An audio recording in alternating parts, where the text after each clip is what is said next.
Hola, en el experimento de hoy vamos a inflar globos con hielo seco. Como materiales vamos a utilizar globos, una pinza para hielo y hielo seco. Para iniciar, tomamos un poco de hielo seco con nuestra pinza y lo vaciamos poco a poco en el globo.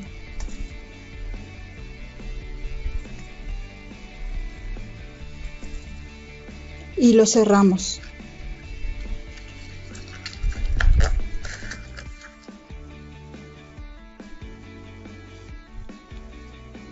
Ahora hacemos lo mismo con los otros globos. Hay que tener mucho cuidado con el hielo seco y vaciarlo con la supervisión de un adulto.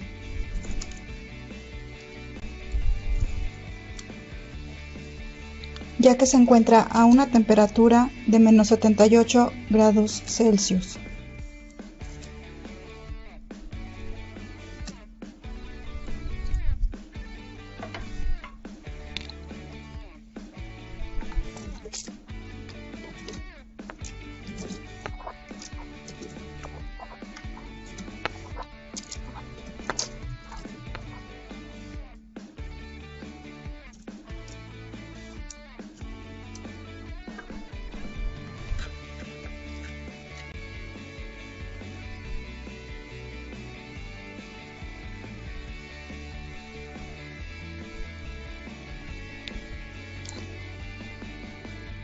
El hielo seco es dióxido de carbono en estado sólido y pasa de estado sólido a gas sin pasar por líquido. Cuando lo metemos dentro del globo a temperatura ambiente, empieza a cambiar a gas, y es por eso que se empiezan a inflar los globos.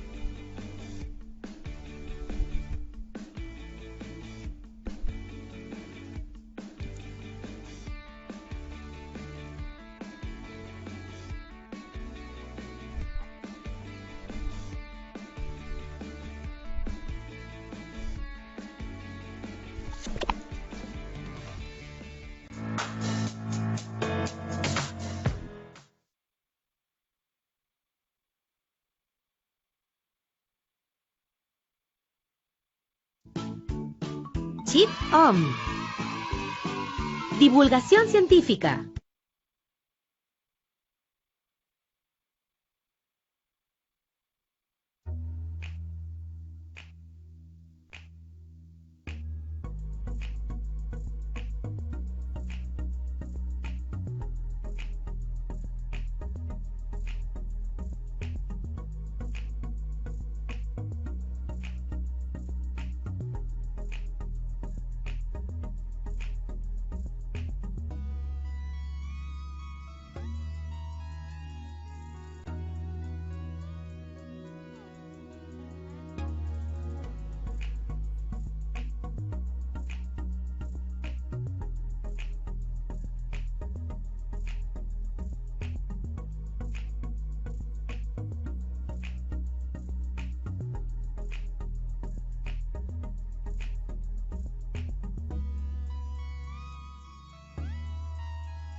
Hola amigos, ¿qué tal? Hoy vamos a hacer un holograma de imagen. Para esto lo que necesitamos es una plantilla que tenga 6 centímetros de base, 1 centímetro y 4.5 centímetros de altura. Esta plantilla va a formar un trapecio. Este trapecio lo vamos a cortar. Cuando lo cortemos, ¿sí? Este trapecio que tengo aquí lo vamos a hacer esta escala. En realidad nuestro trapecio nos queda de esta forma. Ahora cuando tengamos nuestro trapecio, lo que vamos a hacer es copiar 4 veces esta figura en una hoja de acetato. Este acetato es un plástico transparente que podemos comprar en cualquier papelería, ¿sí? Y lo vamos a copiar 4 veces, ¿sí? Procuremos ahorrar nuestro mayor espacio para que podamos tener más pirámides y jugar más con nuestros amigos y compañeros. Y aquí podemos trazar una, aquí podríamos trazar otra, aquí otra y aquí otra. De esta manera podemos aprovechar más nuestro papel. ¿De acuerdo? ¿Qué vamos a hacer? Vamos a copiarlo de esta manera.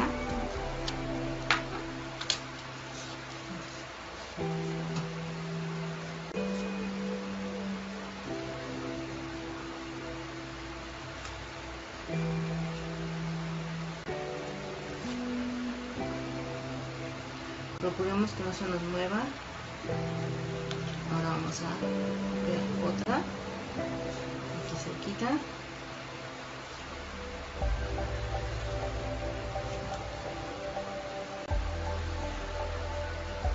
Vamos a copiar otra.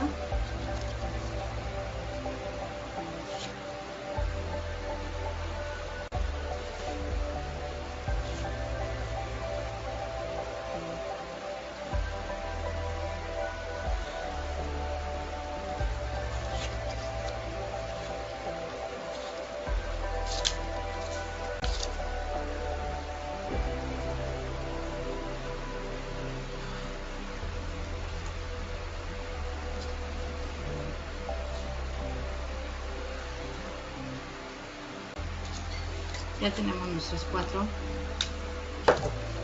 Ahora vamos a cortarlas. El cortarlas es realizar esta partición.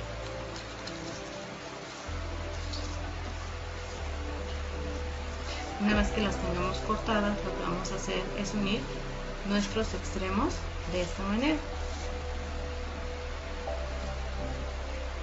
Y la vamos a pegar con cinta Yurex.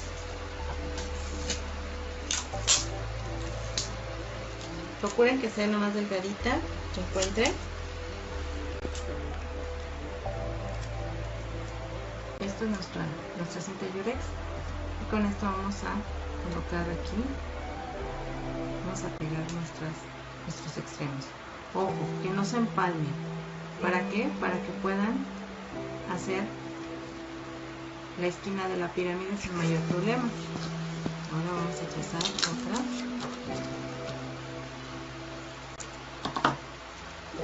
También procuren que no se les doble el yurex. Si esto sucede, hay que cortarlo.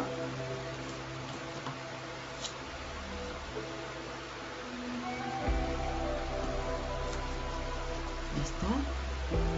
Vamos por la última.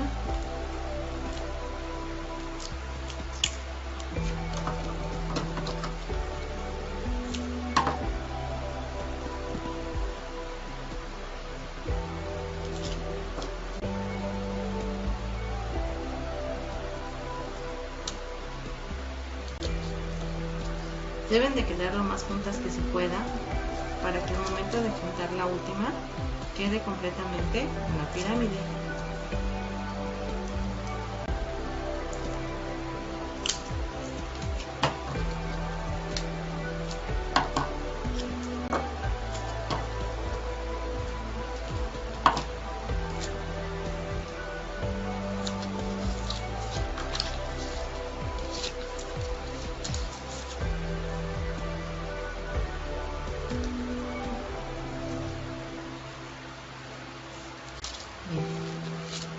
Ahí ya tenemos nuestra pirámide.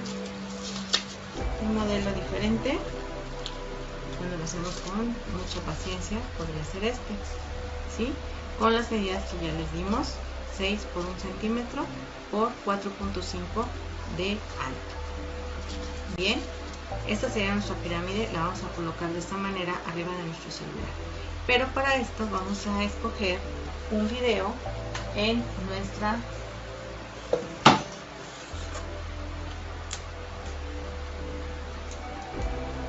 página de Facebook.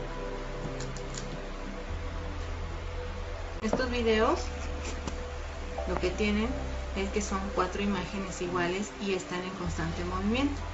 De tal manera que nosotros al poner nuestra pirámide holográfica, lo que vamos a lograr es esto.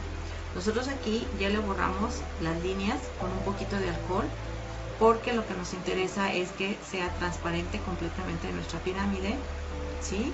Y de esa manera hacer que nuestra imagen se vea nítida dentro de nuestra pirámide trunca. Ahí se detiene.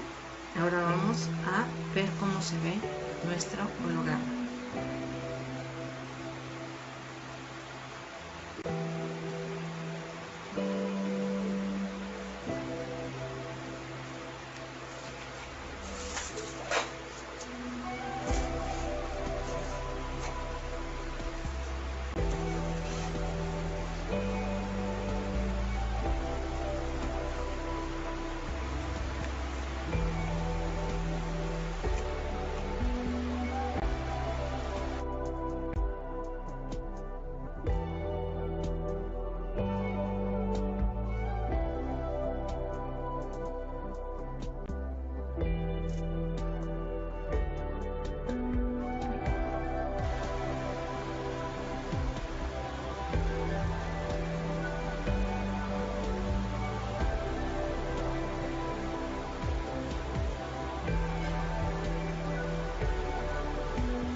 Estos son otros tipos de hologramas que se llaman hologramas 2D. Lo utilizan mucho en el espectáculo porque ustedes pueden realizar una imagen a través del celular, como la que tenemos aquí.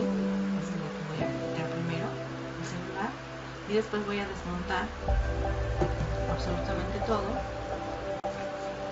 lo que yo tengo aquí. Es un cuarto oscuro o una cámara oscura, la cual también se puede hacer con tela.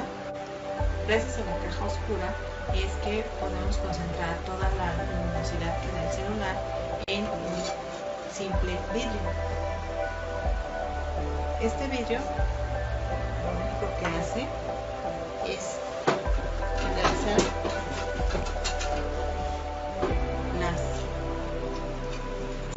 la luz y poderla reflejar gracias al celular y a la imagen que se está dando en él. Este tipo de videos los podemos encontrar en YouTube.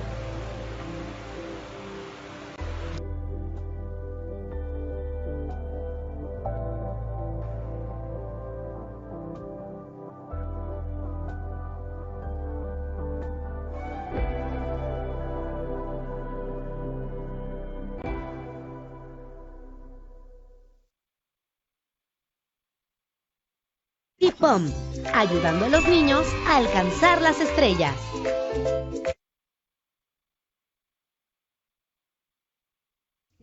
¿Me creerían si les dijera que puedo hacer que una cosa se comporte como el agua y al mismo tiempo como una piedra?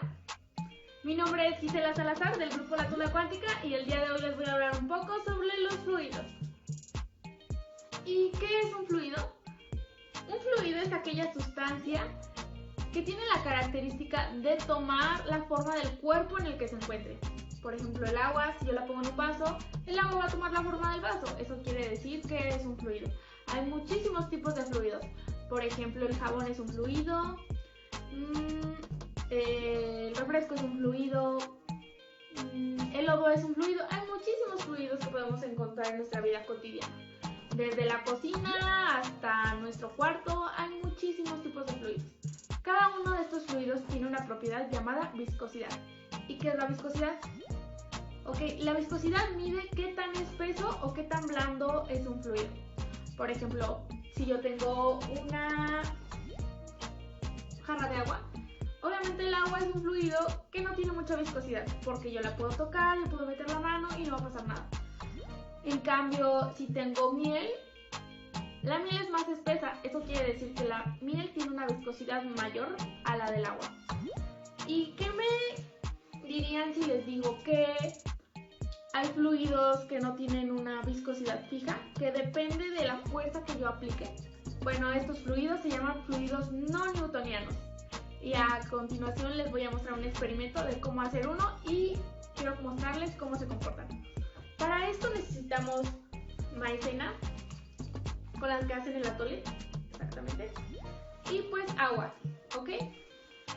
Lo que pasa aquí es que, bueno, también necesitamos un recipiente. Vamos a poner tantita maicena, que sea razonable.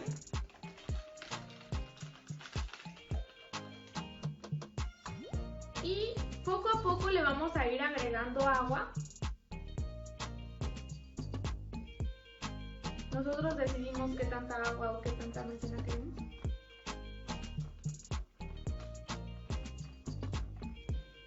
Después de ya tener esto, vamos a mezclarlo. Tenemos que mezclarlo con calma porque se comportan, les digo, extraño. Entonces, pues, vamos a ver qué resulta de esto. Bueno, este es nuestro recipiente con fluido no newtoniano.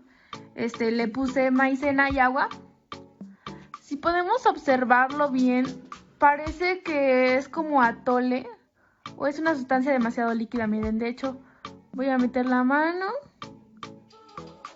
y se pueden dar cuenta que parece que estoy metiendo en la mano a una tipo, no sé, olla de atole o algo así.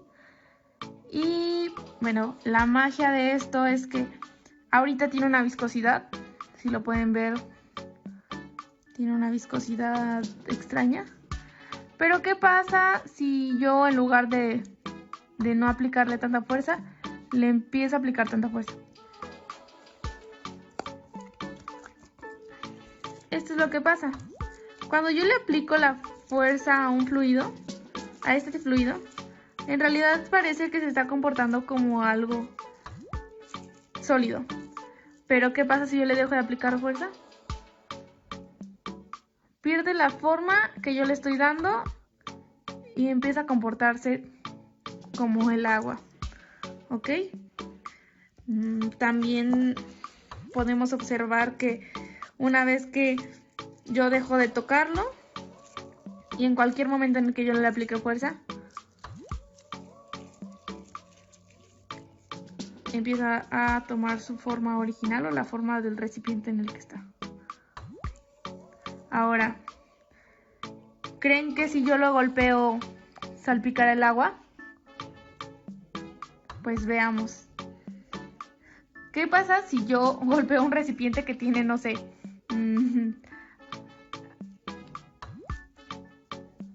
agua con jabón?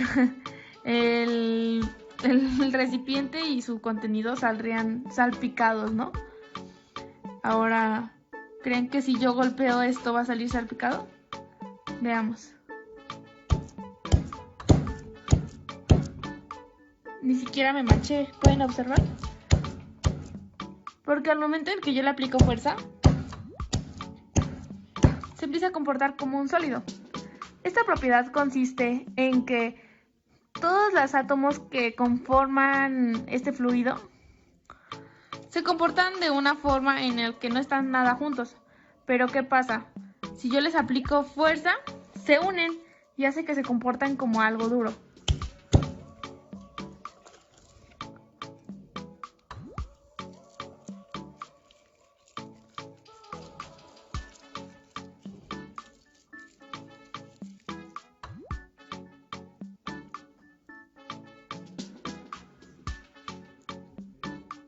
Este es un claro ejemplo de un fluido no newtoniano y muy fácil de hacer. Ustedes pueden hacerlo en su casa con ayuda de sus amigos. Igual pueden explicar este fenómeno de los fluidos no newtonianos. Bueno, esto que vimos fue un ejemplo de un fluido no newtoniano. Ya vimos cómo se comporta, que cada vez que yo le aplico fuerza, se comporta como algo muy, muy, muy duro.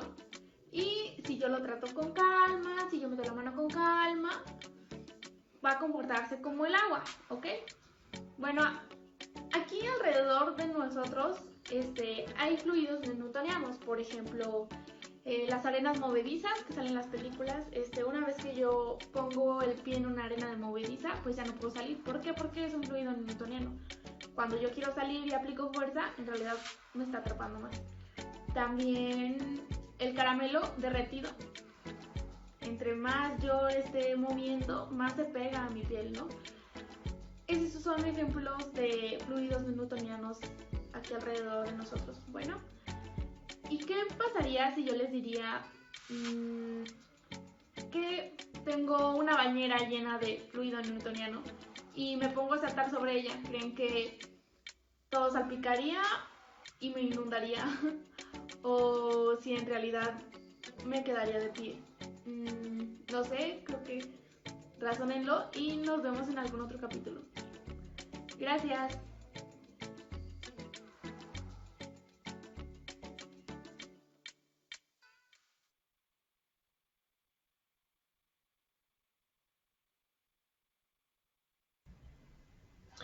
Hola a todos, mi nombre es Perla del Refugio Escamilla Martínez, soy profesora del tiempo completo en el Tecnológico Nacional de México, Campus Río Verde. Les voy a presentar un diagrama de flujo sobre la estructura de un artículo científico. Esto en el marco de la segunda Semana Estatal de Ciencia y Tecnología del Consejo Potosino de Ciencia y Tecnología. Aquí podemos observar cuál es el primer paso de inicio, ¿verdad? El primer paso de inicio es pues elegir el título, ¿verdad? El título debe ser un título atractivo, descriptivo, informativo y de preferencia que no contenga más de 15 palabras. Cuando estamos haciendo nuestro artículo y pensamos publicarlo, debemos de elegir un título que no sea tan largo para que sea atractivo. Después de ahí, pues también hay que decidir una parte muy importante, es el orden de los autores. Que esto de qué depende, pues depende del nivel de contribución de cada uno y el nivel de redacción en el artículo, ¿sí? Algunas revistas también nos van a pedir que agreguemos datos, categoría académica, lugar de trabajo, datos de contacto o diferentes especificaciones de acuerdo a cada revista. Otra de las partes importantes es el resumen. El resumen, pues es algo muy importante porque es lo primero que lee pues el lector, valga la redundancia, es lo primero que va a hacer que llame la atención del lector, que siga leyendo nuestro artículo, y es muy importante no incluir citas ni abreviaturas en el resumen. Tiene que estar expresado en términos muy concretos, en tiempo pasado y más o menos debe de incluir de 100 a 250 palabras, ¿verdad? Debe de ser muy objetivo, estructurado y contener frases cortas de preferencia. Otra de las partes importantes es las palabras clave.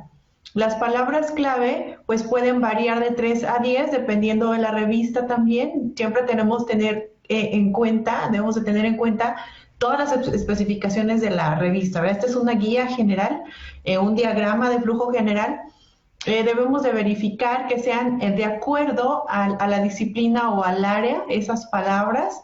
Reconsiderar las palabras más representativas, ya que son aquellas por las cuales nos van a encontrar en los buscadores académicos y que estén vinculadas al problema de investigación, al método y a los resultados.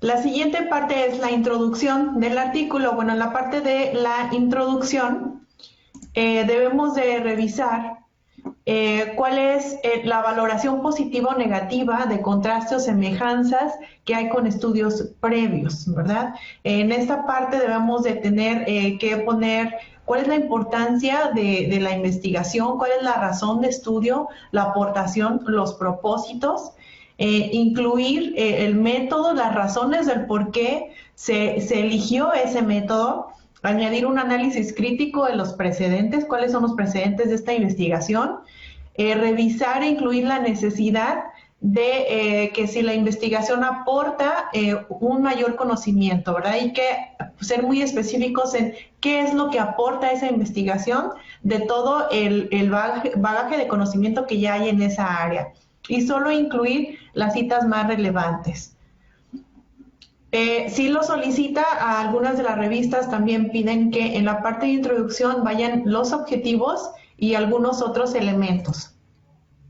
En la metodología es muy importante incluir el tipo de diseño, ¿verdad? Desde qué perspectiva se está haciendo la investigación, cuál es el diseño. Es muy importante incluir todos los métodos que se utilizaron, las técnicas, análisis estadísticos. Y pues hay que definir los criterios de inclusión e exclusión. Esto es en el sentido de que qué es lo que sí voy a poner y qué es lo que no voy a poner. A veces no ponemos exactamente todo lo que hicimos, pero sí algo muy representativo de cuál fue la metodología. Hay que añadir indicadores de error o incertidumbre en el caso de haber utilizado algún método estadístico e incluir valores y unidades de medida de acuerdo al tamaño de la muestra. En la parte de resultados, tenemos que tomar en cuenta si realmente está relacionado con el título o está expresado en orden de importancia. Si nuestro título va dirigido a obtener ciertos resultados, nuestros resultados que mostremos tienen que estar asociados con ese título, ¿verdad? Con eso que expresamos anteriormente y que los resultados también estén expresados en orden de importancia. Por lo tanto, debemos de incluir datos apropiados para cada variable de las variables de nuestro estudio. Revisar también si a lo mejor realmente coinciden, repito, con el título, con la investigación, con los objetivos. También en esta parte se añaden tablas, figuras, las más representativas que nos den idea de cuáles fueron los resultados de la investigación. Y hay que verificar que solo se muestren una vez, ¿verdad? Que en el artículo un resultado lo mostremos solo una vez y no lo hayamos incluido en una parte anterior y aquí nuevamente para que no sea repetitivo. Y hay que considerar en los resultados cuáles son los resultados que tuvimos, cuáles son los resultados de nuestra investigación a corto plazo y cuáles pueden ser los resultados de nuestra investigación a largo plazo, y pues ahí ya tendríamos listos nuestros resultados. En la parte de discusión y conclusiones tenemos que considerar los datos más relevantes y ver si no repetimos igualmente datos previos. Que realmente haya una opinión fundamentada, no nada más una opinión hecha así a la deriva, sino que esté fundamentada. Y tratar de incluir la aplicación práctica, o sea, esos resultados, ¿a qué sirven en la práctica, en la realidad? Si no hicimos esto, tenemos que volver a determinar los aspectos nuevos de nuestros resultados, cuál es la novedad de los resultados e incluir las inferencias que hay sobre estos. Entonces, sí hay que añadir también algunas limitaciones. ¿Cuáles fueron algunas limitaciones que tuvimos en el estudio y cuáles podrían ser nuevas líneas de investigación adicionales que surgen a partir de la investigación? Y esas son las conclusiones. Ahí tendríamos nuestras conclusiones y nuestra discusión terminada de nuestro artículo. Esta es una parte que algunas de las veces va anexa o va también en la parte de los resultados, las figuras y las tablas, por lo que hay que checar si realmente incluimos todo el proceso, ¿verdad? Que describe todos los datos que nosotros obtuvimos en nuestros resultados mediante tablas y figuras, que contengan títulos autoexplicativos que por sí mismos las tablas se puedan explicar, añadir leyendas explicativas y también pues añadir la numeración correspondiente en el formato de que cada revista nos esté pidiendo. Y por último, de igual forma, tenemos que revisar las referencias, todo lo que utilizamos para redactar nuestro artículo y nuestra investigación. Lo primero es checar las instrucciones de la revista, qué formato nos están pidiendo, cuál manual de estilo, si corresponde a ese manual de estilo, ¿sí? Y revisar que la cantidad de referencias corresponda también al tipo de artículo que nos están pidiendo. Entonces tendríamos nuestras referencias listas. Eso es todo. Me dio mucho gusto compartirles esto. Espero les sirva. Les dejo mi correo electrónico por si tienen alguna duda o quieren ampliar un poquito más o retroalimentar este tema. ¿Qué pensarías si te dijera que, por el simple hecho de estar aquí, en la superficie terrestre, hay una fuerza que nos oprime en todas direcciones? Mi nombre es Rolando Martínez, soy de la Tuna Cuántica y hoy hablaremos sobre presión atmosférica. Para discutir y entender lo que es la presión atmosférica, vamos a hacer 4 experimentos mediante los cuales nosotros vamos a poder ver cómo esta se representa a nuestro alrededor. Para el primer experimento, lo que vamos a necesitar es únicamente un vaso de cristal lleno de agua. Tiene que estar lleno hasta el ras del vaso de agua. Y después algún cartoncillo o cartón o papel doblado. Lo que voy a hacer yo es poner el papel sobre el vaso, de esta manera, y luego lo volteo.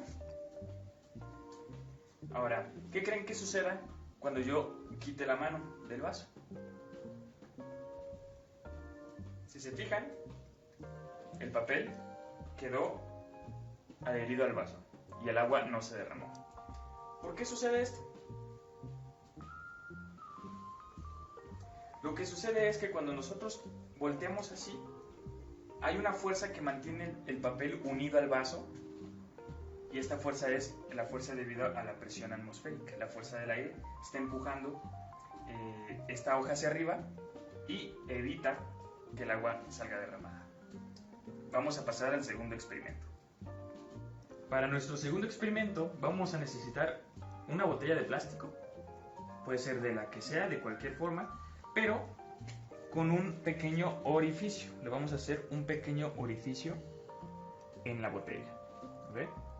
Ahora, lo que vamos a hacer con esta botella es, de nuevo, llenarla con agua mientras nosotros tapamos el orificio, ¿sí? Entonces vamos a llenar con agua con el orificio tapado con nuestro dedo, ¿ok? Entonces estamos llenando nuestra botella. Vamos a taparlo sin quitar el dedo del orificio. ¿Qué sucederá cuando yo quite el dedo del orificio? ¿Qué va a suceder con el agua y con la botella? Voy a quitar yo el dedo y el agua no se derrama. Y esto se debe de nuevo a la fuerza que está ejerciendo el aire en este punto de aquí, que es la presión atmosférica. ¿Okay? El aire está ejerciendo una fuerza en este orificio de tal manera que el agua que está dentro se mantiene dentro y no sale. Pero ¿qué sucede si yo, por ejemplo, abro la botella? Cuando yo la destapo, el agua empieza a tirarse por el orificio. ¿Y por qué? Porque ahora el mismo aire está entrando por arriba. Déjenme la tapo. Ya no se tira. La abro, se empieza a tirar. Entonces el aire empieza a entrar acá también y hay una fuerza, la misma del aire, ejerciéndose acá arriba, y entonces en este caso pues el agua sí se derrama. Pero cuando yo bloqueo esa entrada, la fuerza del aire aquí al lado pues evita que el agua se derrame. Y este es el segundo experimento. Para el tercer experimento vamos a necesitar una vela, un plato con algo de agua y un vaso de cristal transparente. Lo que hay que hacer es tomar una vela, ponerlo en el plato con agua y prenderle fuego.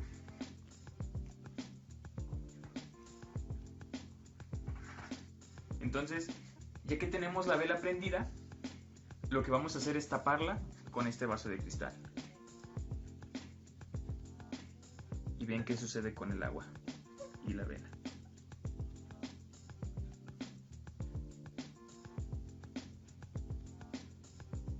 La vela se ha consumido, se ha apagado el fuego y el nivel del agua dentro del vaso subió. ¿A qué se debe este fenómeno? Pues bien, para que el fuego pueda existir, necesita de oxígeno. Entonces, el fuego es en realidad una reacción química de combustión que toma las partículas de oxígeno del aire y las transforma. Entonces, cuando la vela está prendida dentro del vaso, la vela utiliza el oxígeno dentro del vaso. Cuando se va acabando el oxígeno, el fuego se va acabando también. Y lo que tenemos es que dentro del vaso hay menos oxígeno que afuera. Por lo tanto, la presión atmosférica de afuera es mayor que dentro del vaso. Y como esto es así, la presión lo que hace, la de afuera, es empujar el agua del plato de tal manera que entre por el vaso. Y ese es el porqué de este experimento. Bueno, pues nuestro último experimento es una versión un tanto más extrema del experimento de la vela. Vamos a hacer un experimento que utiliza el mismo principio, pero ahora con un recipiente mayor y bueno, de una manera distinta. Cabe mencionar que para realizar este experimento ustedes van a necesitar el acompañamiento de un adulto en sus casas, porque vamos a utilizar un material que es inflamable, alcohol. Entonces, yo tengo un recipiente, puede ser el que sea, yo aquí tengo un garrafón, de preferencia que sea un recipiente resistente para que nos permita ver con claridad el experimento. Después yo voy a colocar algo de alcohol dentro del recipiente. No hace falta poner demasiado, pongo cierta cantidad y hago que bañe el recipiente por dentro. Okay. Pongo el alcohol por acá y lo que voy a hacer es meter un cerillo dentro. Como dije antes, este experimento es un tanto riesgoso porque vamos a jugar con fuego y no se debe jugar con fuego si no tienes la supervisión de alguien que sepa lo que está haciendo. Entonces lo que voy a hacer es meter un cerillo dentro de aquí y voy a hacer lo siguiente. Se apagó. Voy a intentarlo de nuevo.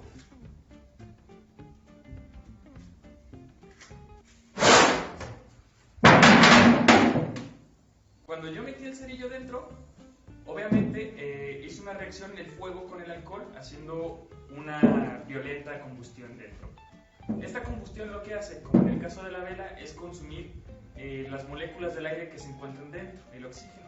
Cuando yo tapo rápidamente la entrada del recipiente, yo evito que nueva materia entre dentro del garrafón, es decir, nuevas moléculas de oxígeno o lo que sea que esté en el aire, ¿no? Entonces, cuando yo lo tapo, yo creo un vacío momentáneo dentro del recipiente. Lo que sucede es que la presión atmosférica de afuera empuja el garrafón en todas las direcciones, con una fuerza pues bastante considerable, lo bastante grande como para poder doblar este recipiente, el cual es resistente. Si ustedes intentan hacer esto con sus propias manos, pues seguramente no van a poder. Entonces esto nos da una idea de qué tan grande es la fuerza que ejerce el aire sobre todas las cosas que tenemos aquí alrededor. Entonces la presión atmosférica es potente. Pues este sería todo el experimento. La presión atmosférica es una característica de la naturaleza de nuestro planeta. Y el saber qué es y cómo funciona nos ha permitido como sociedad desarrollar procesos o mecanismos de adaptación a ambientes de baja o mucha presión. Y eventualmente nos condujo también a la fabricación de vacíos, ya sea para procesos industriales o para experimentación científica. ¿Por qué nosotros no sentimos la presión atmosférica? ¿O sí la sentimos? ¿Cómo varía nuestra sensación sobre la presión cuando estamos a distintas alturas? ¿Por qué nuestro cuerpo no es aplastado como fue el caso del garrafón? Estas preguntas quedan como tarea para ustedes, para que las piensen y puedan responderlas. Eso fue todo por el video de la presión atmosférica. Me despido, yo soy Rolando de la Tuna Cuántica y nos estaremos viendo.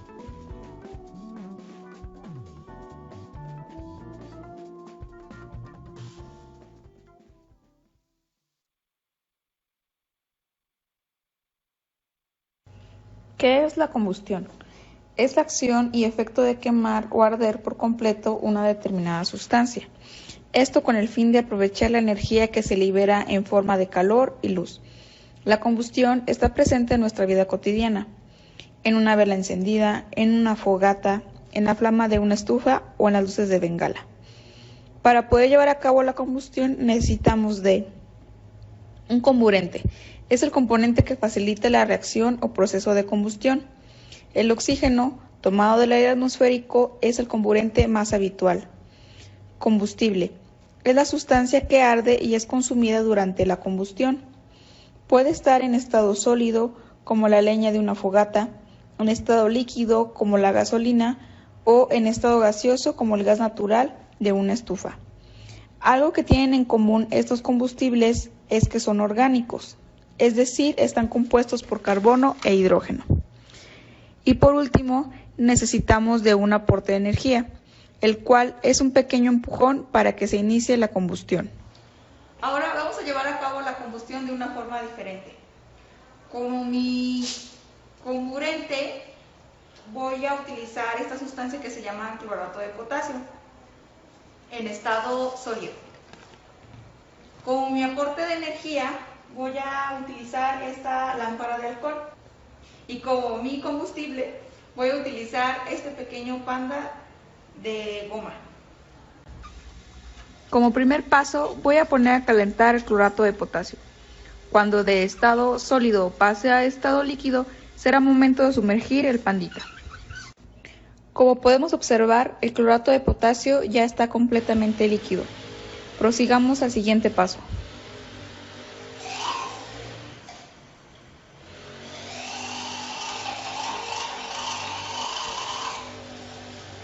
Al calentar el clorato de potasio, pasa de estado sólido a líquido. Lo que realmente está sucediendo es que se ha descompuesto en dos nuevas sustancias, cloruro de potasio y oxígeno. Cuando el pandita entra en contacto directo con el oxígeno, es cuando se inicia la combustión. ¿Pero por qué pasa esto? El pandita está hecho de azúcar. El azúcar es el nombre común que se le da a la sacarosa.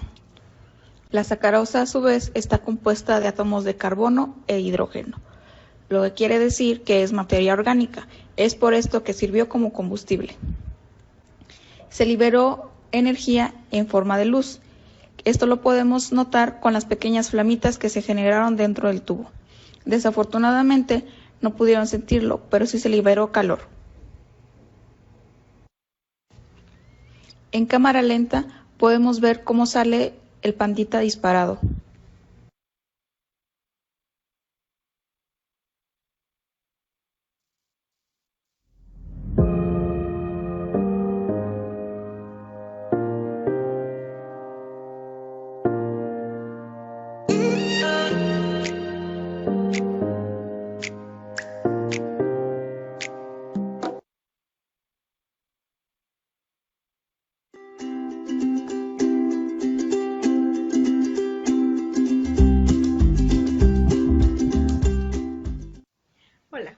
Bienvenidos a la segunda Semana Estatal de Ciencia y Tecnología.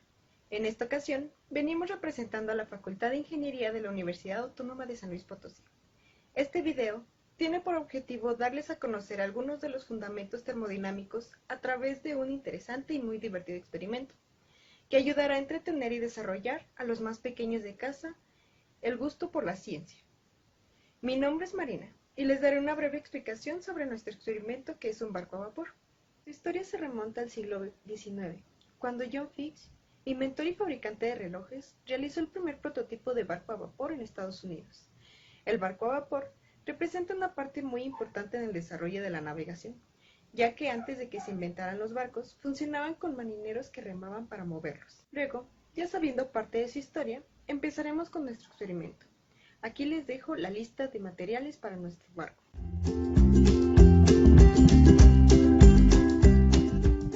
Y esta es nuestra plantilla para el barco.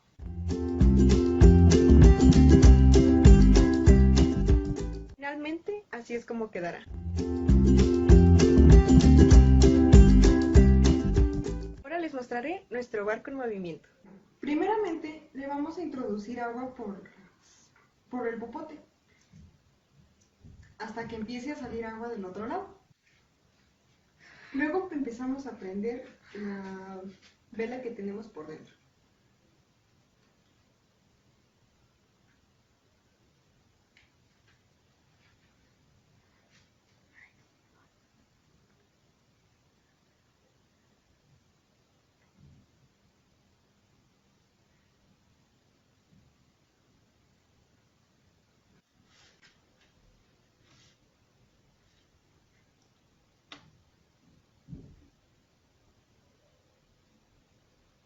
Esperamos a que se empiece a calentar el agua que tiene por dentro para que empiece el movimiento del barco. Y se marchó y a su barco le llamó Libertad, y en el cielo descubrió gaviotas y pintó estelas en el mar. Y se marchó y a su barco le llamó Libertad, y en el cielo descubrió gaviotas y pintó estelas en el mar. Bien, ahora les voy a explicar cómo funciona el barco de vapor y en la ley en la que se fundamenta. El barco de vapor está sujeto a la primera ley de la termodinámica. ¿Ustedes saben qué es la ley de la termodinámica o en qué está basada o cómo funciona esta ley? Bueno, les voy a explicar un poco, dándoles una pequeña introducción para que puedan entender un poquito más sobre cómo funciona el barco. La primera ley de la termodinámica es un principio que refleja la conservación de la energía. Establece que si se realiza trabajo en un sistema o bien este intercambia calor con otro, la energía interna del sistema cambiará. ¿A qué se refiere esto? Bueno, que la energía no se crea ni se destruye, solo se transforma. ¿Cómo funciona el barco? Bien, el vapor al entrar en contacto con el ambiente transforma la energía conservada en energía mecánica, lo cual va a provocar que el barco entre en movimiento. Les voy a dar una explicación un poco más detallada de cómo funciona el barco ya, el experimento en sí. Al prender la vela dentro de nuestra caldera hecha de aluminio, hace una transferencia de energía térmica que calienta el agua en su interior y esta a cierto punto se convierte en vapor caliente. Al hacer contacto con el agua se transforma en un pistón de vapor, el cual ayuda a impulsar a nuestro barco y moverse libremente. Bueno, en este experimento llegamos a la conclusión de que el barquito genera movimiento debido al vapor resultante del calor suministrado al agua. Con esto se demuestra que con un proceso de evaporación se pueden hacer medios de transporte, aunque hoy en día no son tan utilizados debido a que existen otros que son más tecnológicos.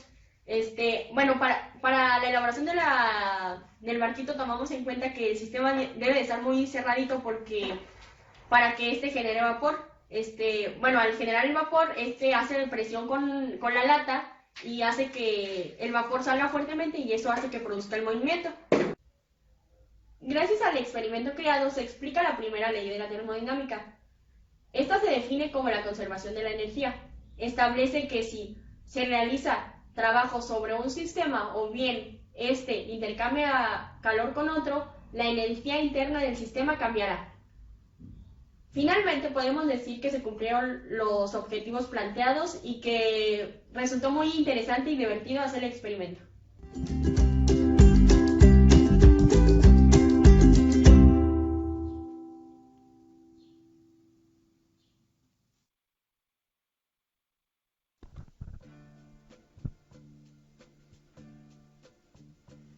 Para los alumnos de las facultades de Ingeniería y Ciencias Químicas, el cálculo es una herramienta indispensable para el estudio de las materias subsecuentes en el plan de estudios de sus respectivas carreras. Así, el cálculo y las matemáticas en general no pueden considerarse meramente como una herramienta, sino que es formadora de la mente. Enseña a esquematizar, simbolizar y aplicar el pensamiento lógico a la solución de problemas. La deducción nos prepara para ser rigurosos y los cálculos aritméticos nos proporcionan agilidad mental. El objetivo fundamental que busca el ingeniero es la resolución de problemas que se le plantean en su experiencia profesional, relacionados con la cuantificación de la información que posee y con las decisiones que debe tomar en base a las leyes que sigan los fenómenos predecibles. La formación matemática constituye el mejor instrumento de trabajo, no solo para la comprensión conceptual de la tecnología y del funcionamiento de los procesos, sino, lo que es más importante, para potenciar la creatividad y la innovación a lo largo de su vida profesional.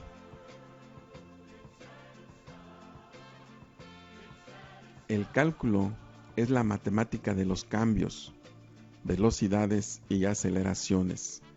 También son objeto del cálculo el estudio de las rectas tangentes, pendientes de rectas, áreas, volúmenes, longitudes de arco, centroides, curvaturas y una gran variedad de conceptos que han permitido a científicos, ingenieros y economistas elaborar modelos para situaciones de la vida real.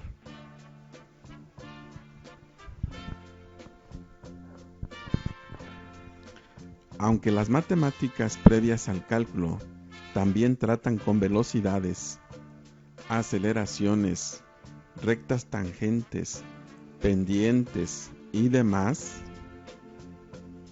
existe una diferencia fundamental entre ellas y el cálculo. Mientras que las primeras son más estáticas, el cálculo es más dinámico. Por ejemplo, las matemáticas previas al cálculo permiten analizar un objeto que se mueve con aceleración constante. Para analizar el movimiento con aceleración variable, es necesario recurrir al cálculo.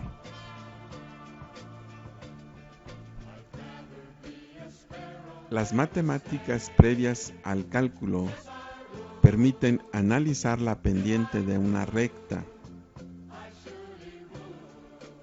pero para analizar la pendiente de una curva es necesario el cálculo.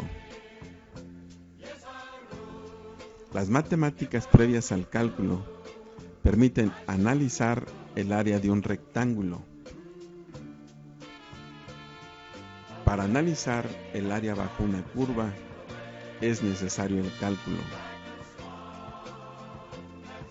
En la tabla siguiente se presentan algunos conceptos que se resuelven con las matemáticas tradicionales, listados junto con sus contrapartes del cálculo.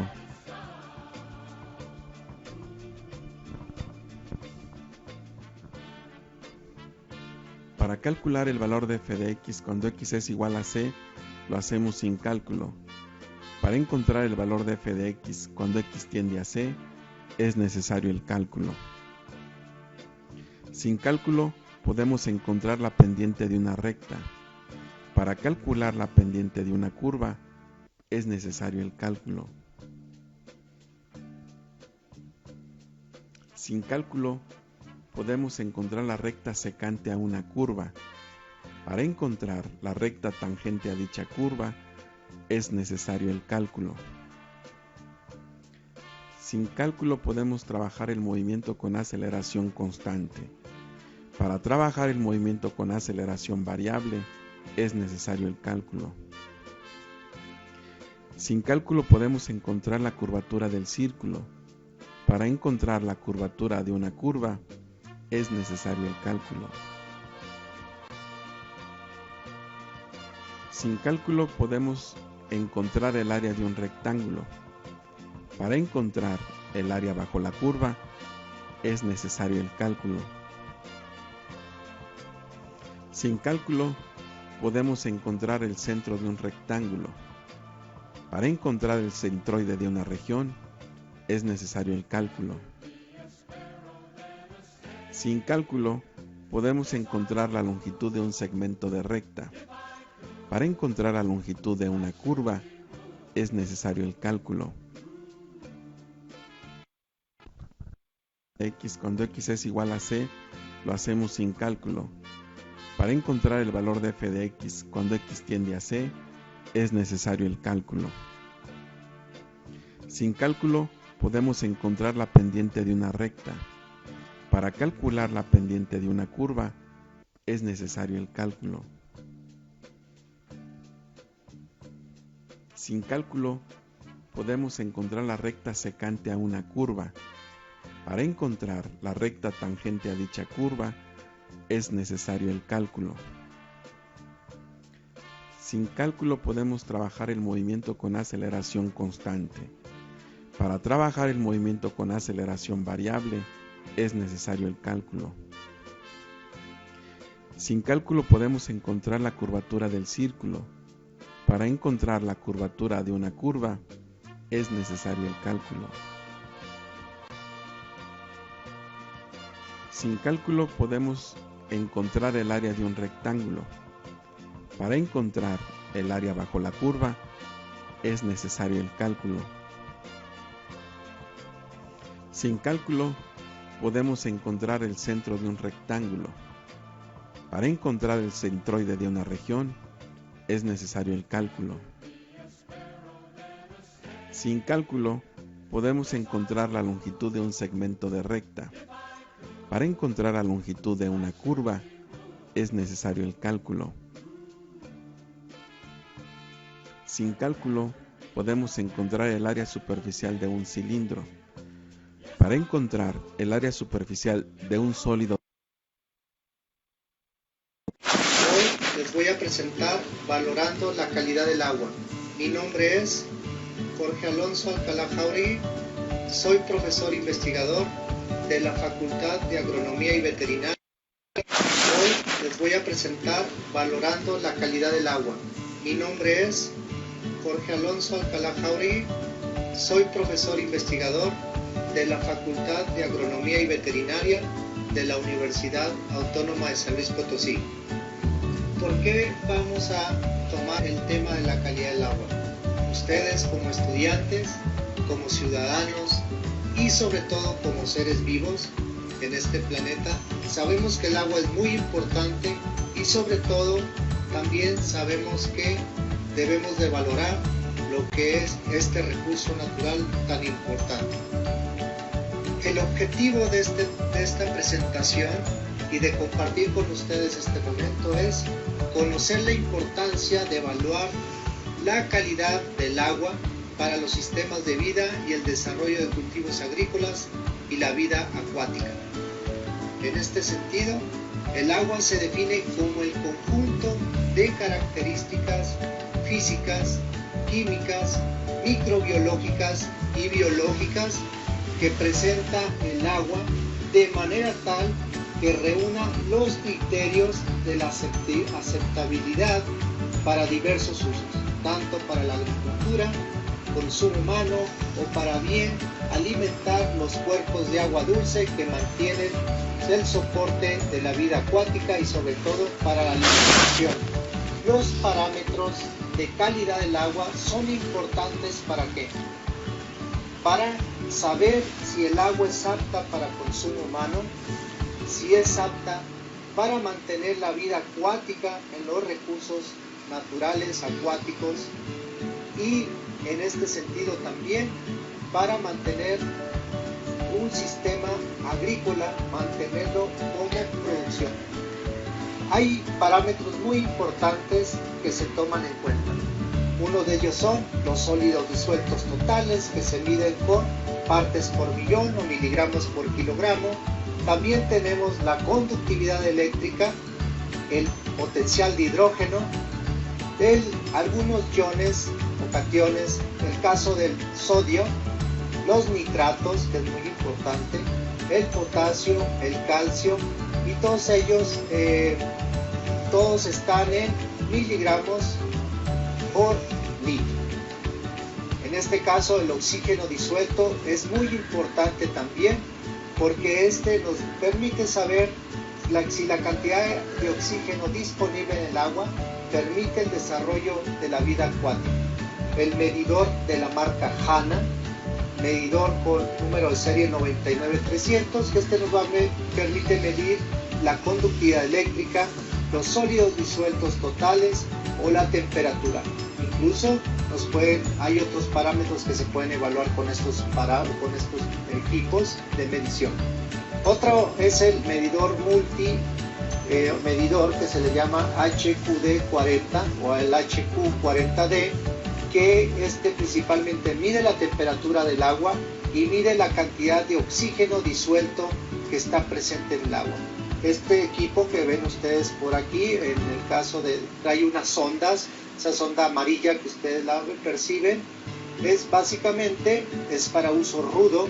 Esta la podemos tirar o aventar a un río, a un lago, y obviamente no le pasa nada. Trae sensores y estos sensores también permiten que prácticamente hagan un disparo en el agua y obviamente vaya tomando los datos de manera computarizada.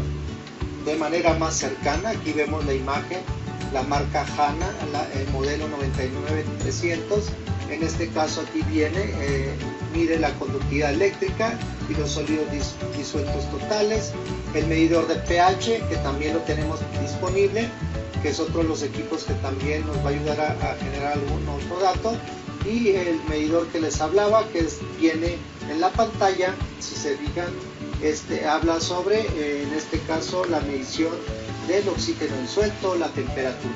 Otro de los medidores que tenemos importantes de la marca Laqua Twin, que en este caso nos puede ayudar a medir la cantidad de sodio, la cantidad de nitratos, viene por colores. Si se fijan, el color amarillo es para el sodio, el color verde es para evaluar los nitratos en el agua, el potasio, ¿sí? Y el caso del calcio.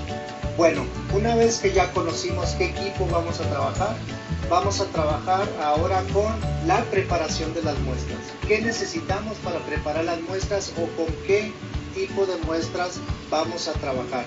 Vamos a trabajar con este recipiente para posteriormente vaciar en vasos más pequeños con una cantidad con 3 muestras de 400 mililitros, en donde vamos a estar trabajando con estas muestras para posteriormente a cada una de ellas valorar los parámetros como lo que es el sodio, los nitratos, lo que es el potasio y en este caso también podemos evaluar el calcio. Una vez que tenemos ya los recipientes con el agua, vamos a utilizar para en sí quitarles el nivel normal de agua. Vamos a vaciar para uno de los vasos de precipitado agua con suelo agrícola, otro con agua con humus y otro con material de detergente que lo vamos a disolver en el agua, y obviamente posteriormente vamos a ir tomando los parámetros como son el pH, la conductividad eléctrica, el oxígeno disuelto y en este caso también la temperatura. También ya prácticamente le proporcionamos una dosis y para las 3 muestras los disolvemos y posteriormente estaremos evaluando ya prácticamente que estemos preparados una vez que disolvemos todos estos materiales para trabajar con los medidores. En la medición obviamente debemos de tomar nuestro tiempo. Cada uno de los medidores multiparámetro que tenemos para cada uno de los parámetros del agua, como el pH, los sólidos disueltos totales, la conductividad eléctrica y el oxígeno disuelto, toman tiempo. Toman tiempo porque los sensores que tiene cada uno de estos equipos pues tienen que esperar a que se estabilice el agua y el sensor que trae cada uno de los medidores para medir estos parámetros. Y aquí tenemos los resultados. Para el caso del tipo de muestra de agua con suelo agrícola, agua con humus y con agua con detergente, el pH que obtuvimos, el pH para el agua de suelo agrícola, que tenía suelo agrícola disuelto, fue de 8.62 unidades de potencial de hidrógeno, agua con humus de 9.2 y agua con detergente de 8.32 unidades, en este caso de pH. En el caso, obviamente, ahorita vamos a comentar. En el caso de sólidos disueltos totales, que está en partes por millón, tuvimos la cantidad en el suelo, el agua con suelo agrícola de 51 partes por millón, en el caso de agua con humus de 271 partes por millón y de agua con detergente de 102 partes por millón, o miligramos por kilogramo, que al final de cuentas es lo que equivale. En el caso de la conductividad eléctrica, que es importante este proceso, que tenemos la cantidad fue mayor en el caso de el agua disuelta con humus, que es de 858 microsiemens por centímetro cuadrado, y lo que es agua en suelo agrícola de 101 microsiemens, y el caso de detergente 222. En el caso del oxígeno disuelto, los valores oscilaron de 5.48 a prácticamente, en el caso de suelo agrícola, agua con humus 5.09 y el caso de agua con detergente de 5.21 miligramos. Tenemos el tipo de muestra de agua, que es el agua de riego normal, les decía, el agua que originalmente vertimos o vaciamos en los recipientes de vasos de precipitado. Y en este caso el sodio se comportó con 31 partes por millón, nitratos con 20, calcio 92 partes por millón y potasio 36 partes por millón. Esto es bien importante porque obviamente es otro de los valores que oscilaron con respecto al uso del equipo de medición. Muy bien, vamos a destacar como parte de los resultados. Me interesa mucho explicarles que el oxígeno disuelto es muy importante porque con él podemos ver que nos dice la condición de las consecuencias o posibles consecuencias al ecosistema acuático. Entonces, estos niveles, si se fijan en las tablas que vimos, oscilaron alrededor de 5.09 en agua con humus a 5.48 en agua con suelo agrícola.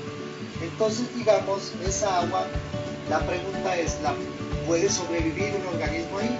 Pues bien, esos niveles que encontramos están considerados en un rango de 5 a 8 miligramos por litro, que es un nivel aceptable, y de acuerdo a la tabla que por ahí les puse en la presentación, estamos diciendo que este nivel es aceptable. Quiere decir que todavía el agua hasta ese momento de la toma de la muestra es adecuada para la vida acuática o para la mayoría de las especies de peces u otros organismos acuáticos. Obviamente sabemos que pusimos detergente, humus y suelo agrícola disuelto ahí. Obviamente también hay que ver que para mantener el oxígeno disuelto, pues tiene que haber también movilidad del agua para que se esté oxigenando. Entonces obviamente estamos hablando de un recipiente, y en ese momento que se tomó la muestra todavía había condiciones aceptables. Quiere decir que si puede pasar el transcurso del tiempo y las horas que puede tener ahí el agua estancada en el recipiente, obviamente sin ningún movimiento puede llegar incluso a niveles de anoxia, nivel 0 de disponibilidad de oxígeno. Sí, es decir, que puede presentar la muerte masiva de organismos que necesitan del oxígeno. Otro resultado importante son los nitratos. La cantidad de nitratos es bien importante, sobre todo porque en México y en otros países hay legislación o normatividad que se aplica en este sentido. Bueno, como conclusión, es muy importante decirles pues que en los laboratorios en nuestra universidad existen equipos de medición de la calidad del agua que puede facilitar la toma de datos con las cuales podemos descubrir si el agua es apta para consumo humano, para uso agrícola, o bien si puede permitir la vida acuática, como es el caso del oxígeno disuelto.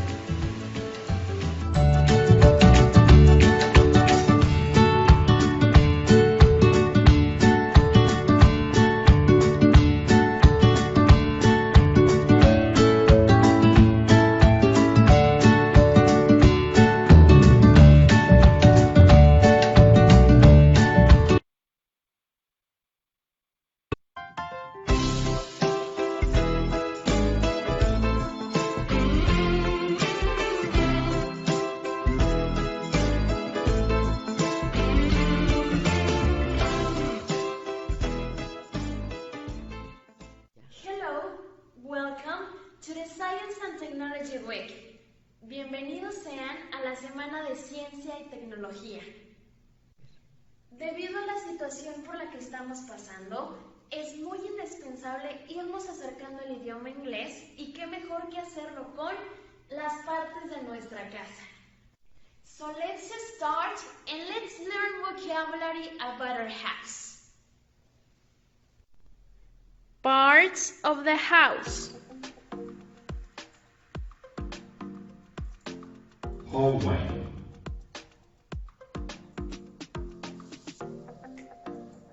Living room. Dining room.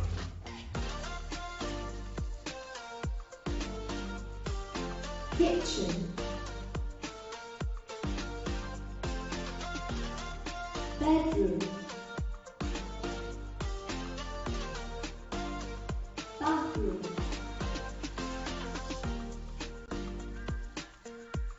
Study room.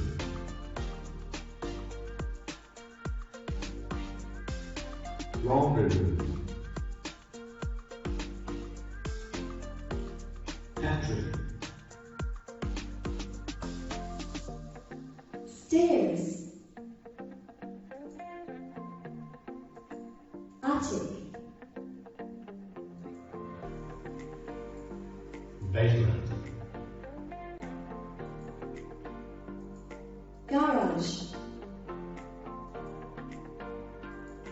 Backyard. Excellent! Now we're going to practice. Wash and iron our clothes in the laundry room. I do my homework in the study.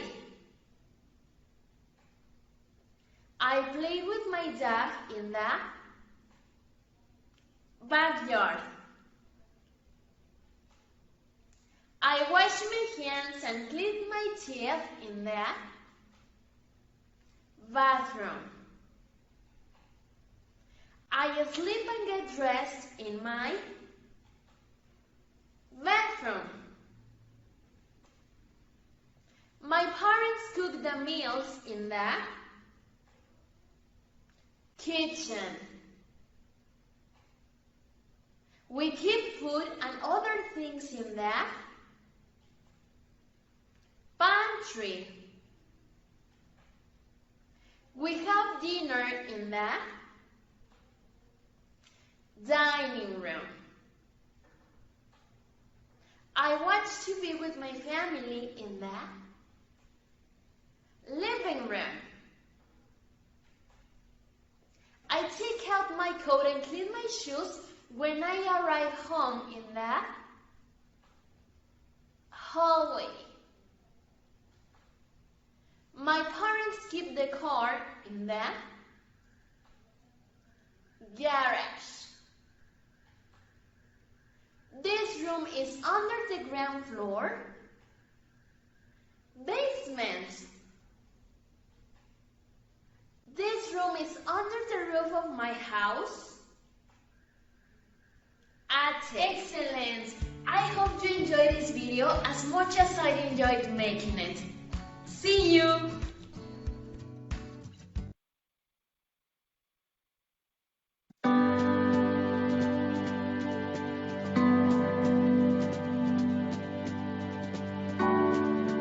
Buenas tardes, soy la doctora Gabriela Pérez Flores, profesor de tiempo completo de la Facultad de Estudios Profesionales sobre la Huasteca, un campus de la Universidad Autónoma de San Luis Potosí, y al día de hoy les voy a explicar cómo funciona este equipo que se conoce como oxímetro. El oxímetro es un equipo no invasivo que sirve para monitorizar la saturación de oxígeno de la hemoglobina, que se expresa en porcentaje, y también la frecuencia del pulso, que se expresa como latidos por minuto.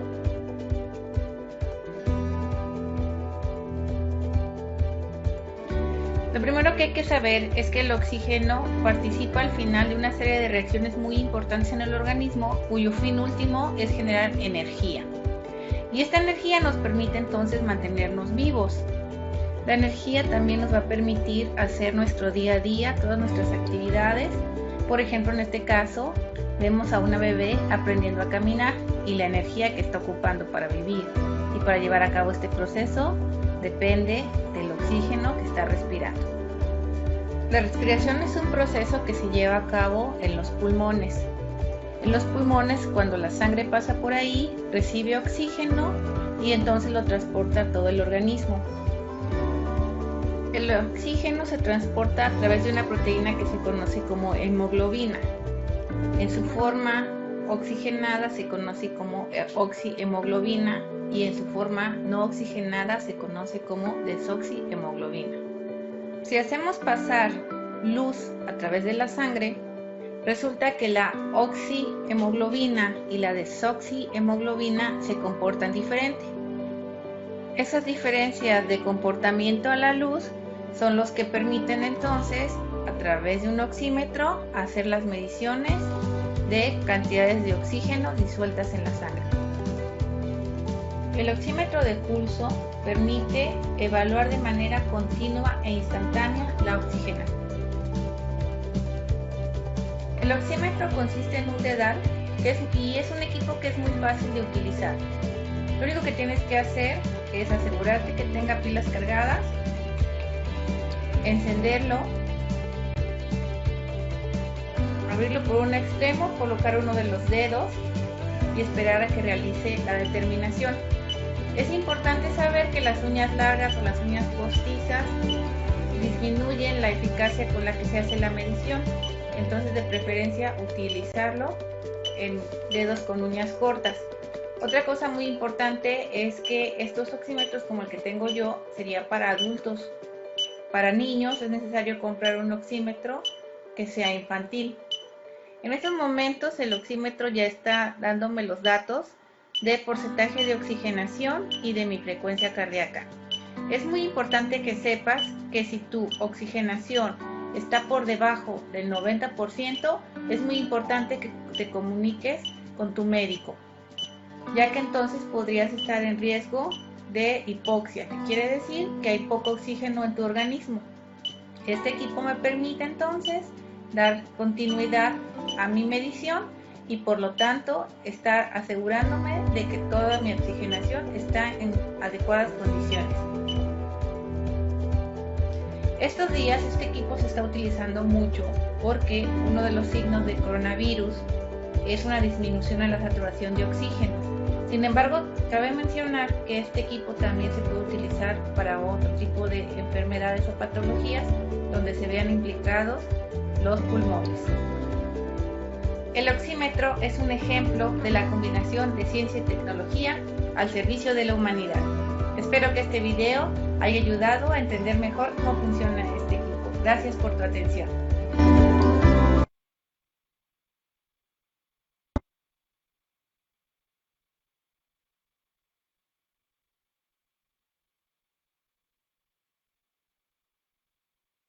Bueno, pues yo soy Leonardo Plata Pérez, soy originario del Estado de México. Yo inicialmente estudié matemáticas y terminé dedicándome a la economía porque hice posgrados en economía teórica, digamos.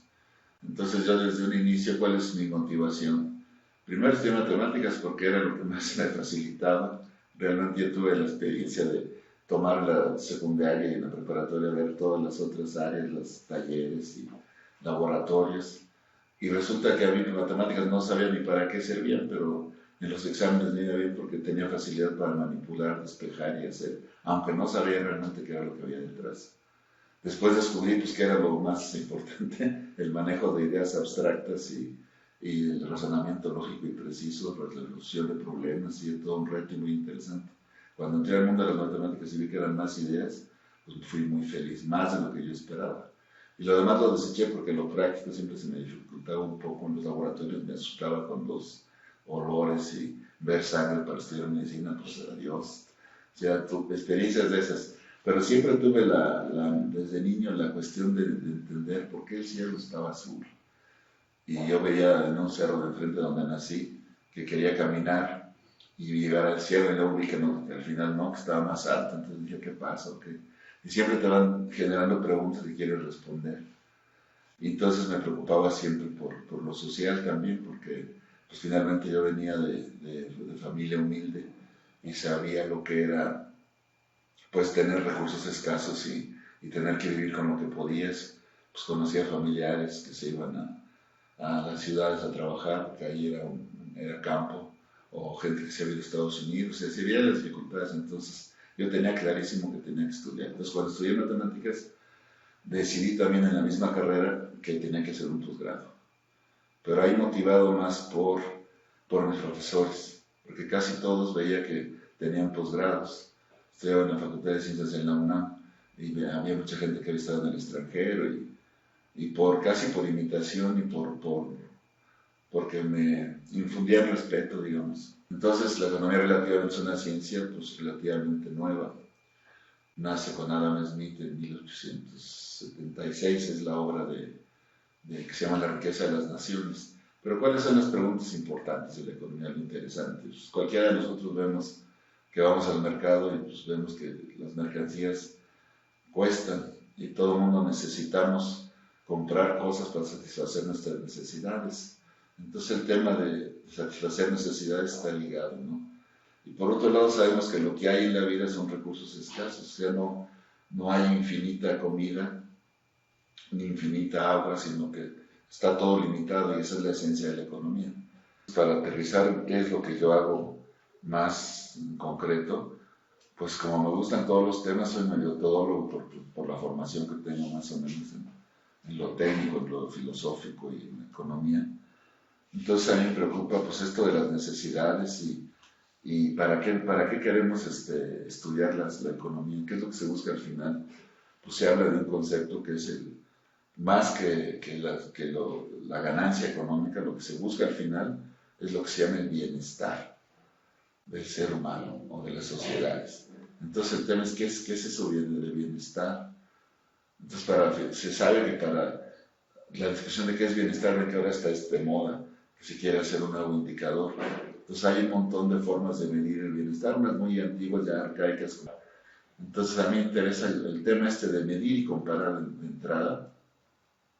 Para mí es muy interesante y tiene que ver también con la herencia de cuantificar, ¿no? Porque en economía es muy común decir cosas que a veces son muy subjetivas y por sentimiento, pero una cosa es decir lo que sientes y lo que crees. Todo el mundo somos filósofos y economistas finalmente porque opinamos lo que se nos ocurre, pero realmente hay que tener rigor. Entonces si te vas al rigor, pues hay que decir qué es medir, ¿no? Y medir finalmente es asociar a objetos números, esa es la medida. Pero luego resulta que hay escalas de medición. Hay mediciones muy finas y mediciones mediciones muy burdas, digamos, como las clasificaciones de decir el sexo, eres hombre, mujer, te pongo 0 o 1, o a los estados que les pongo una clave plana por cada estado, países. Esas son mediciones que asignan números, pero simplemente es para clasificar. Son las más burdas. Luego ya puedo mejor ordenar, poner números y además ordenarlo. Pero con esas mediciones no puedo sacar promedios, ni medias, ni variantes. Entonces las mediciones se van volviendo más finas para poder hacer más operaciones. Es importante esto de no tenerle miedo a las matemáticas. De hecho, pareciera que en el país tenemos un mal ahí congénito del miedo a las matemáticas, pero la verdad es que las matemáticas, cuando se aprenden de memoria y sin entender qué hay detrás, es cuando te cuestan, porque no sabes qué estás haciendo. Pero en cuanto le ves el gusto, porque son ideas bien bonitas y son universales y tienen tanta antigüedad que ahí siguen valiendo y que están ligadas simplemente con la coherencia lógica y que puede ser tan diverso. Mucha gente dice matemáticas es la ciencia exacta, pero eso es todo lo contrario. Las matemáticas son las que te dan plena libertad. Quien aprende matemáticas genera autofelicidad y plena libertad para crear cosas, porque a fin de cuentas vas construyendo. Quiero explicarte el fenómeno, pues le meto este elemento, el otro. Me voy a las herramientas que ya se conocen y voy sacándole, y uno va creando, no es tan así que estoy encajonado y tengo que seguir esta ley, sino que las matemáticas te brindan libertad y además se aplican no solo en la economía, se pueden aplicar en cualquier área. Y pues, ¿por qué invito yo a estudiar esto de economía matemática? Pues porque por todo lo que dije, son problemas que no están resueltos. La economía, las economías van caminando por el mundo y no sabemos a dónde van. No está bien, todo lo que se ha logrado es valioso porque se hizo nada, pero no tenemos las explicaciones de los fenómenos. ¿Por qué se dan las crisis? ¿Cómo es cierto que necesito crecer mucho para poder repartir igual? ¿Qué relación hay entre el crecer y la equidad? Por ejemplo, no hablé nada de equidad, pero por ejemplo, equidad es todo un tema. ¿Qué es equidad? ¿Qué es igualdad? ¿Qué es similaridad? Son cosas que tienen sus características, pero son interesantes, porque buscamos crecer y tener equidad. Sí, pero ¿qué quiere decir eso exactamente? Y es ahí donde entra lo de importa medir y importa que lo hagas con precisión. Pero no, la invitación es no tener miedo a estudiar, porque al contrario te libera.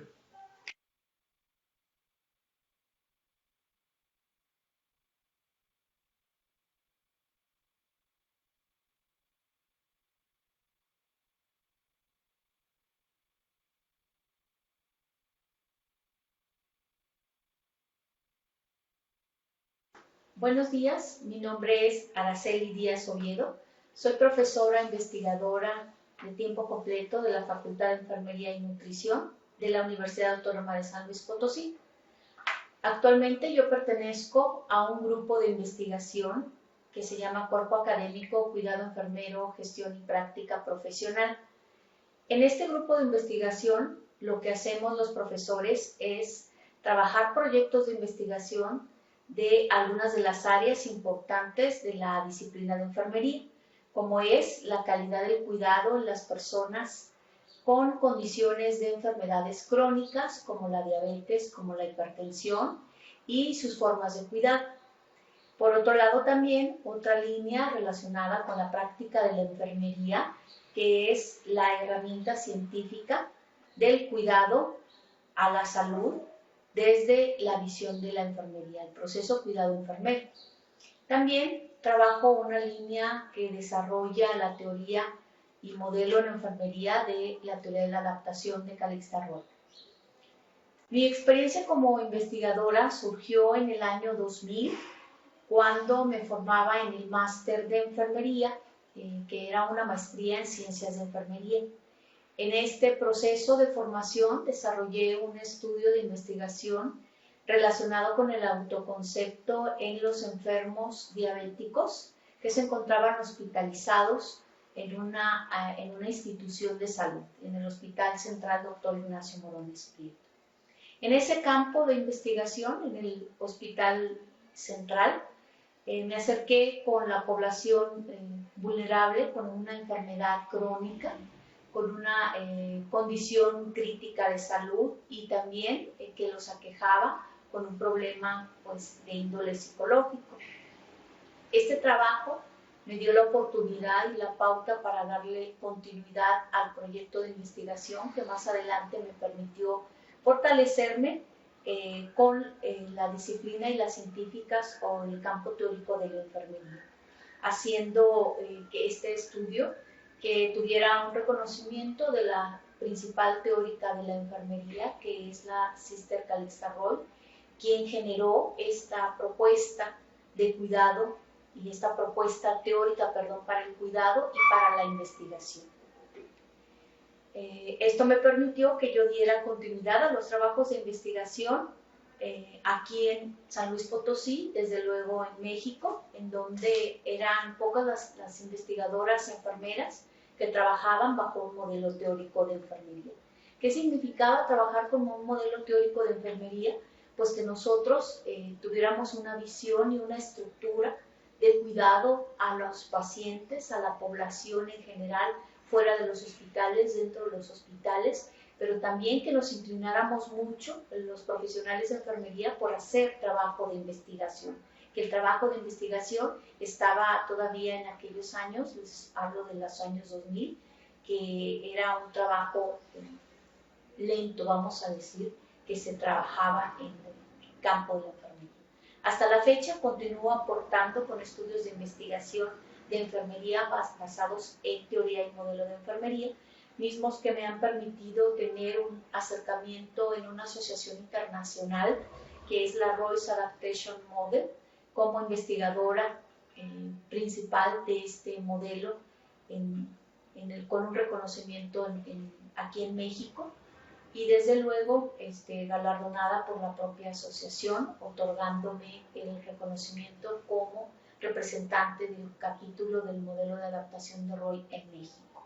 Actualmente hago también investigación en la generación de proyectos dirigidos hacia el cuidado en enfermería en los contextos de hospitalización y también hacia la comunidad con adultos y adultos mayores desde la visión del modelo teórico de Roy y en particular con las características de personas con enfermedad crónica, principalmente la diabetes y la hipertensión.